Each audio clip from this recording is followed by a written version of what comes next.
Assalamualaikum, welcome back to my channel One is Missionary. Okay, yang ni ada customer hantar mesin rumput. Dia kata mesin ni tak boleh hidup. Saya dah buka, dah check, carburetor dia sudah karat dah. Minyak dia simpan lama. Dalam tank ni dia minyak tak buang. Okay, sebelum kita servis, korang jangan lupa like, comment, share and subscribe channel ni. Let's go. A few moments later. Okay, saya sudah buka dia punya carburetor. Sekarang saya nak buka yang ni. Ni tengok dah karat dia. Saya nak cuci. Okey, saya tembak dulu guna kompresor. Pastikan dia dah tak sumbat dekat dalamnya.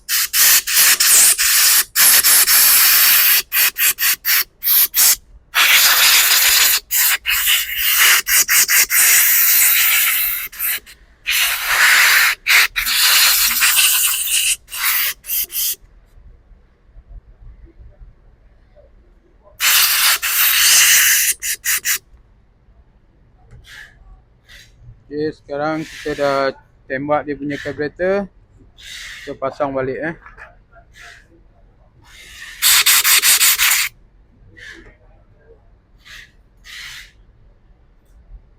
Jadi kita pasang dia punya pelampung.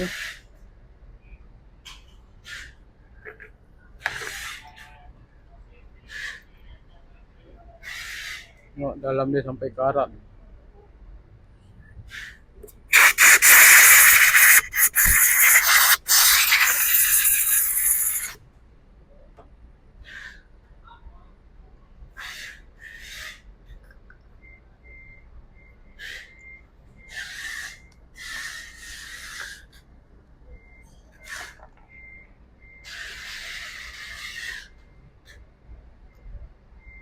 Okey, sekarang kita pasang dia punya carburetor ni.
Okey, kita dah siap pasang. Lepas tu kita pasang dekat enjin ni.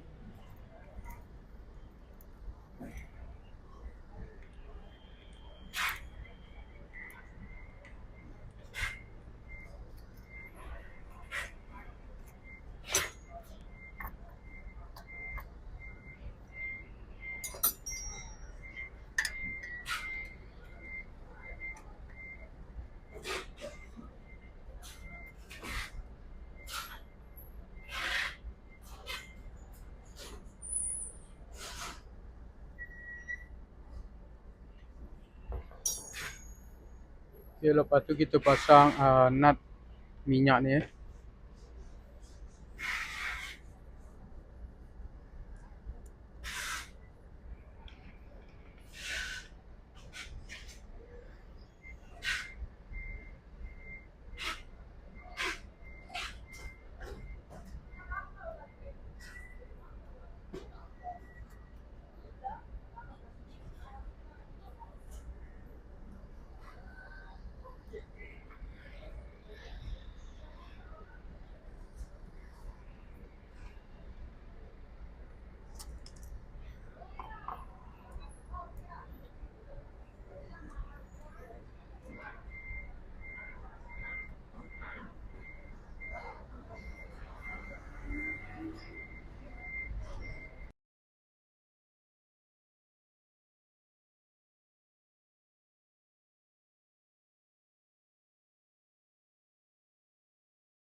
Okey, yang ni kita dah siap servis. Kereta kita dah servis. Okey, kalau korang suka dengan video saya ni, korang jangan lupa like, comment, share and subscribe channel ni. Kalau korang ada masalah mesin nak servis macam tu, itu kita dah siap servis. Korang boleh tolong in dekat HQ Wanis Machinery Seri Petaling. Okey, nak tanya apa? Korang komen. Assalamualaikum.